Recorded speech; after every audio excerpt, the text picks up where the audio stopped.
When you play as the Dark Urge in Baldur's Gate 3, the game constantly tempts you, asking you to either give in to the murderous impulse or resist it.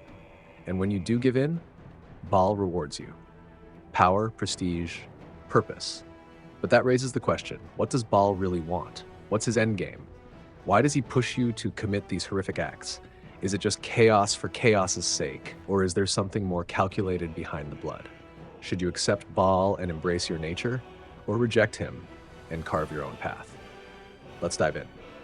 This video contains major story spoilers for the Dark Urge origin in Baldur's Gate 3.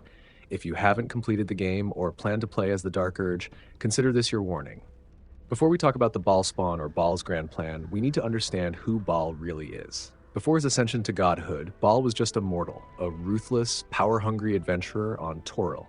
Alongside two companions, Bane and Myrkul, he sought godhood not through devotion or destiny, but through conquest. The three eventually confronted Jergal, the then god of death. But instead of battle, Jergal surprised them. He offered up his divine power willingly. The only catch? They had to divide it among themselves. So they played a game of knucklebones. Bane won and took the domains of hatred and tyranny. Myrkul chose dominion over the dead, and Bhaal claimed the domain of death, but more specifically, murder.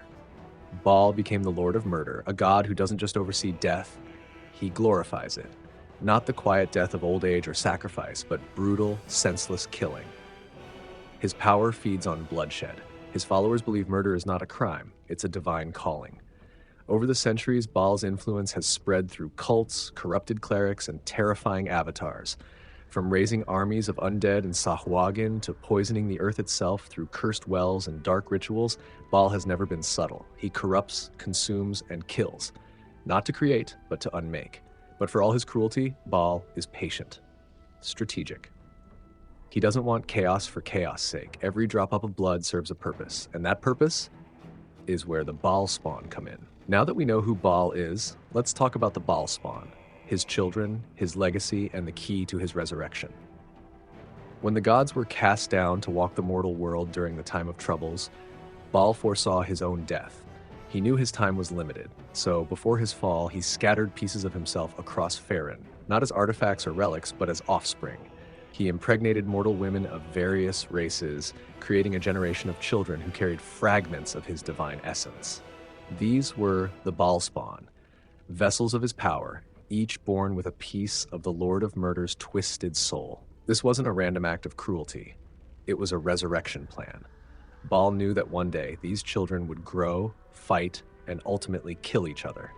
Every act of violence would build toward a final tipping point, a moment when enough of his essence would be freed from their deaths, allowing him to return to life.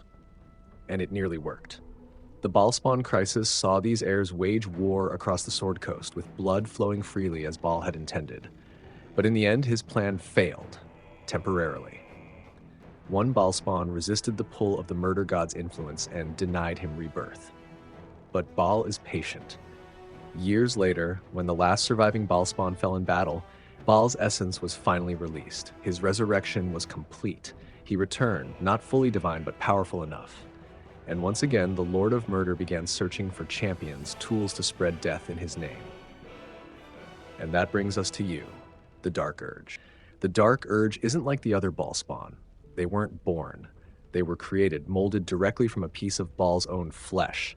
Unlike the others, who had a choice to find their own path, the Urge was built for murder. The impulse, the need to kill, it's not psychological, it's written into their very being. And for a while, they resisted. Adopted by a loving couple in Baldur's Gate, the Dark Urge had a peaceful childhood until the inevitable happened. The Urge took over. They murdered their foster parents, and from that point on, their life became exactly what Bhaal intended, a path paved in blood. Eventually, the Dark Urge became the leader of the cult of Bhaal, swearing to fulfill their father's ultimate dream, to kill every living thing on Faerûn.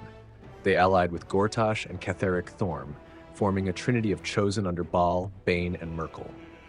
Together, they devised a plan to enslave the Elderbrain using the crown of Karsus, to create an army of soulless mind flayers capable of wiping out all life. But Bhaal's chosen are never truly allies. Betrayal came from Orin the Red, their sister in blood. She struck them down, infected them with a tadpole, and left them broken, amnesiac, and forgotten. That's where your journey begins. Throughout the game, you slowly learn the truth. You were Bhaal's masterpiece, his most perfect instrument. A being with the will, power, and hatred to end the world and to end yourself once it was done. A final offering of blood. And when you reach the end, the choice is yours. Resist the urge and Bhaal abandons you. He rips the unholy blood from your veins and kills you. But in death, you're reborn. Not as his creation, but as your own person. A clean slate. Embrace the urge and you become Bhaal's chosen once again. A walking apocalypse. You take control of the Netherbrain, unleash death on the city, and are left with nothing but blood, silence, and the dark satisfaction of fulfilling your father's will. But even then, Bhaal isn't satisfied. If you try to betray him, he tears your mind apart. There's no mercy, no redemption, only madness. Because to Bhaal, you are not a hero, a person, or even a child. You are a weapon, a purpose, a plan. And in the end, the only real choice is whether you'll be the monster Bhaal created or the person who says no. So, which path did you choose? Did you submit to Bhaal and bring about the end of the world? Or did you resist and carve your own fate? Let me know in the comments. I'd love to hear how your dark urge story ended. And if you enjoyed this video, don't forget to like and subscribe for more deep dives into Baldur's Gate 3 lore and content just like this. Thanks for watching. You are the end, the last creature living, with all else felled by your hand. Alone amidst their gall at the close of eternity. Then, and only then, Father will